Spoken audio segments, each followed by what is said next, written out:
হাদিস সংরক্ষণ আধুনিক ডেটাবেস সিস্টেমকেও হার মানায় ইসলামের ইসনাদ পদ্ধতি। আজকের যুগে আমরা তথ্যের নির্ভুলতা যাচাইয়ের জন্য ব্লকচেন বা ডেটাবেস সিস্টেমের ওপর ভরসা করি। কিন্তু আপনি কি জানেন ১৪০০ বছর আগে ইসলামে তথ্যের সত্যতা যাচাইয়ের জন্য এমন একটি পদ্ধতি তৈরি করা হয়েছিল যা আজও আধুনিক প্রযুক্তির জন্য একটি বিস্ময়? আজ আমরা কথা বলবো হাদিস সংরক্ষণের সূক্ষ্ম পদ্ধতি, ইসনাদ এবং ইজমাহ নিয়ে। আধুনিক প্রযুক্তিতে যাকে আমরা বলি চেইন অফ কাস্টাডি বা তথ্যের উৎস যাচাই, ইসলামে তাকেই বলা হয় ইসনাদ। প্রতিটি হাদিসের সাথে বর্ণনাকারীদের একটি দীর্ঘ তালিকা যুক্ত থাকে। হাদিস বিশেষজ্ঞরা শুধু দেখতেন না কে বলেছে, বরং যিনি বলেছেন তিনি কতটা বিশ্বস্ত ছিলেন, তার স্মৃতিশক্তি কেমন ছিল এবং তিনি মূল বর্ণনাকারীর সাথে বাস্তবে দেখা করেছিলেন কিনা তা পুঙ্খানুপুঙ্খ যাচাই করতেন। এটি যেন তথ্যের প্রতিটি ধাপে একটি ডিজিটাল সিগনেচার বা ভেরিফিকেশন প্রসেস।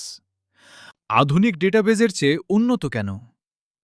আধুনিক ডেটাবেজে ডেটা এন্ট্রি ভুল হওয়ার সম্ভাবনা থাকে, কিন্তু হাদিস সংরক্ষণের ক্ষেত্রে ছিল রিজাল শাস্ত্র বা বর্ণনাকারীদের জীবনী।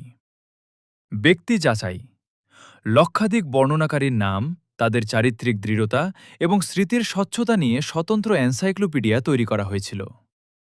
ভুল শনাক্তকরণ, কোনো বর্ণনাকারী যদি জীবনের কোনো এক পর্যায়ে স্মৃতিভ্রষ্ট হয়েছেন বলে প্রমাণিত হয়, তবে তার বর্ণনা করা হাদিসগুলো তৎক্ষণাৎ আলাদা করে ফেলা হতো। এই ফিল্টারিং প্রক্রিয়াটি বর্তমানের শক্তিশালী অ্যালগোরিদমের চেয়েও মানবিক ও সূক্ষ্ম। ইজমাহ, ঐক্যবদ্ধ সত্যের সাক্ষ্য। শুধু ইসনাদ নয়, হাদিসের সত্যতা যাচাইয়ে ইজমাহ বা আলেমদের ঐকমত্য কাজ করত একটি নেটওয়ার্ক ভেরিফিকেশন হিসেবে। যখন কোনো একটি হাদিস একাধিক উৎস থেকে এবং বিভিন্ন ভৌগোলিক অঞ্চল থেকে একই সাথে প্রমাণিত হয়, মুতাওয়াতির হাদিস, তখন তাতে সন্দেহের কোনো অবকাশ থাকে না।